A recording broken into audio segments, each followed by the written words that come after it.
प्रणिपात भक्तगणों, हर रोज एक श्लोक में जुड़ने के लिए धन्यवाद। आज हम सुनेंगे अध्याय 2 श्लोक 27। जात से हे ध्रुव, मृत्युर्भुवम जन्म मृत्स्य च तस्मात् परिहार्यर्थे न त्वं शोचितुमर्हसि। हिंदी अनुवाद। जो जन्म लेता है उसकी मृत्यु निश्चित है और मृत्यु के पश्चात पुनर्जन्म भी अवश्यंभावी है, अतः तुम्हें अपरिहार्य के लिए शोक नहीं करना चाहिए। विस्तार से स्पष्टीकरण। अंग्रेजी भाषा में एक कहावत प्रचलित है कि एज श्योर एज डेथ, मृत्यु की भांति अटल। बेंजामिन फ्रैंकलिन ने कहा है, the only thing certain is death and taxes. जीवन में केवल मृत्यु और कर अपरिहार्य हैं। जीवन में सबसे सुनिश्चित तथ्य ये है कि एक दिन हमारी मृत्यु अवश्य होगी। मनोवैज्ञानिक मृत्यु के भय को जीवन का सबसे भयानक सत्य बताते हैं।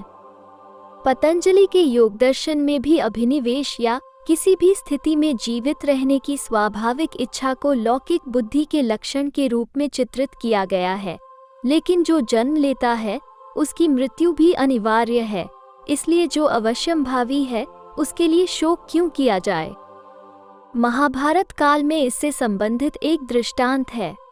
अपने निर्वासन काल के दौरान एक दिन वन में घूमते हुए पांडवों को प्यास लगी और वे एक कुएं के पास पहुंचे। तब युधिष्ठिर ने भीम को कुएं से जल निकाल कर लाने को कहा। जब भीम कुएं के समीप गए तब कुएं में से एक यक्ष, शक्तिशाली प्रेतात्मा की कुएं की भीतर से आवाज आने लगी, मैं तुम्हें तभी जल लेने दूंगा जब पहले तुम मेरे प्रश्नों का उत्तर दे दोगे। भीम इसकी उपेक्षा करते हुए कुएं से जल निकालने लगे। तब यक्ष ने उसे कुएं में खींच लिया। कुछ समय पश्चात जब भीम लौटकर नहीं आए तब युधिष्ठिर ने अर्जुन से भीम को खोजने और जल लाने को कहा। फिर जब अर्जुन कुएं के पास पहुंचे तब यक्ष ने उससे ये कहा कि मैंने पहले ही तुम्हारे भाई को बंदी बना लिया है और यदि तुम भी मेरे प्रश्नों का सही उत्तर नहीं देते तब तक जल लेने का प्रयास नहीं करना। अर्जुन ने भी उसको अनसुना किया और यक्ष ने उसे भी कुएं में डाल दिया। नकुल और सहदेव ने भी उन्हीं का अनुकरण किया और उन्हें भी वैसा परिणाम भुगतना पड़ा।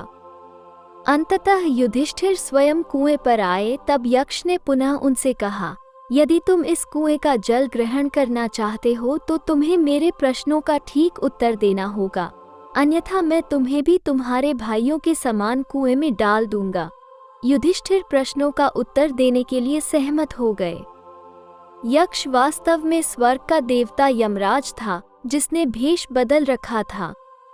उसने युधिष्ठिर से 60 प्रश्न पूछे जिनका उन्होंने एकदम उपयुक्त उत्तर दिया, जिसमें से एक प्रश्न किम आश्चर्यमन अर्थात आश्चर्य क्या है था, जिसका उत्तर युधिष्ठिर ने निम्न प्रकार से दिया, अहन्यहिनी भूतानि गच्छति यमालयम शेषा स्थिरत्वम इच्छति किमाश्चर्यमतः परम।